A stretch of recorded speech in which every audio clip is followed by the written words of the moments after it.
Welcome to our continuing series, Questions and Answers from the works of Sri Aurobindo and the Mother. Transformation, Part 3. From Sri Aurobindo. It is not the vital demand, but the psychic urge that alone can bring the nature towards the supramental transformation. For it alone can change the mental and vital and show them their own true movement.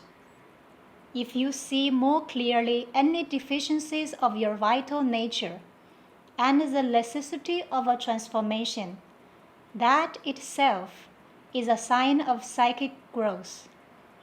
This should not be a cause of discouragement, for these are common defects of the human vital, and by an increased psychic opening, they will lose their hold and finally disappear.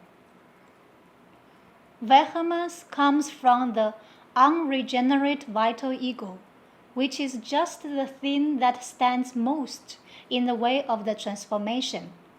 Other things are comparatively mild obstacles compared with this part of the being. It is evident that the lower vital has received the divine consciousness when, even in the small movements of life, there is an aspiration to the divine, a reference, as it were, to the divine light for guidance, or some feeling of offering to the divine, or guidance by the divine.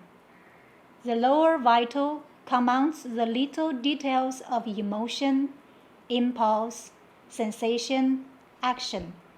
It is these that, when converted, it offers to the divine control for transformation. You should not allow yourself to be discouraged by any persistence of the movements of the lower vital nature.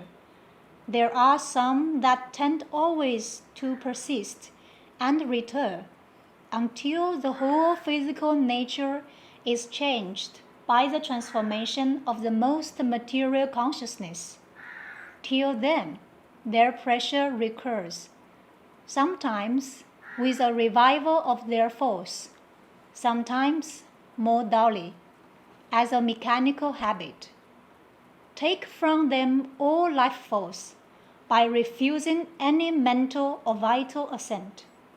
Then the mechanical habit will become powerless to influence the thoughts and acts and will finally cease.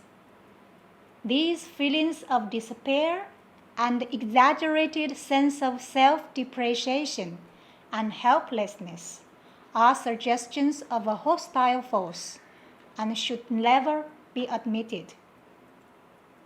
The defects of which you speak are common to all human nature, and the external being of every sadhak is full of them. To become aware of them is necessary for the transformation, but it must be done with a quiet mind and with the faith and surrender to the divine and assured aspiration to the higher consciousness, which are proper to the psychic being. The transformation of the external being is the most difficult part of the yoga, and it demands faith, patience, quietude, and firm determination. It is in that spirit that you have to throw these depressions aside and go steadily on with the yoga. It is quite true that rising into a higher consciousness than the ordinary human consciousness is the right way towards transformation. Merely to remain in the ordinary lower consciousness and try to reject from there the wrong movements can produce no permanent or complete result.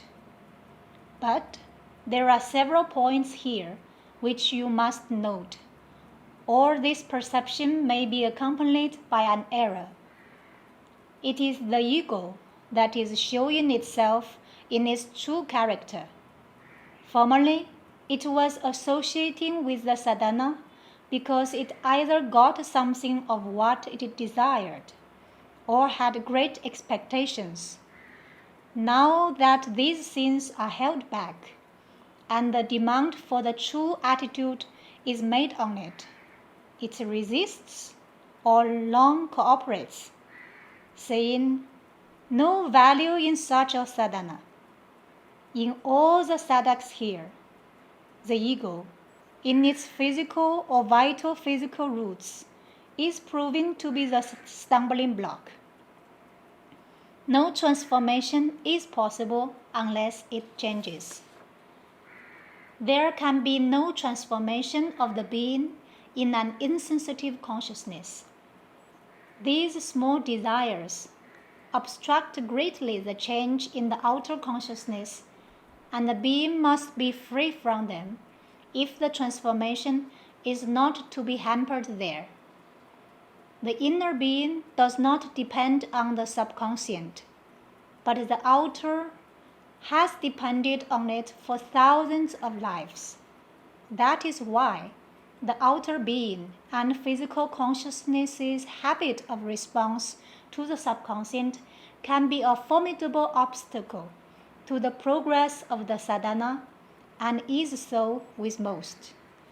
It keeps up the repetition of the old movements, is always pulling down the consciousness, and opposing the continuity of the ascent, and bringing the old nature or else the tamas, non-illumination and non-activity, across the descent. It is only if you live wholly and dynamically in the inner being, and feel the outer as a quite superficial thing, that you can get rid of the obstruction or minimize it until the transformation of the outer being can be made complete. As for experiences, they are all right, but the trouble is that they do not seem to change the nature. They only enrich the consciousness. Even the realization on the mind level of the Brahman seems to leave the nature almost where it was, except for a few. That is why we insist on the psychic transformation as the first necessity. For that does change the nature, and its chief instrument is bhakti, surrender, etc. There is no reason why one should not receive through the thinking mind as one receives through the vital, the emotional, and the body. The thinking mind is as capable of receiving as these are, and since it has to be transformed as well as the rest, it must be trained to receive, otherwise no transformation of it could take place. The triple transformation, psychic, spiritual, supramental,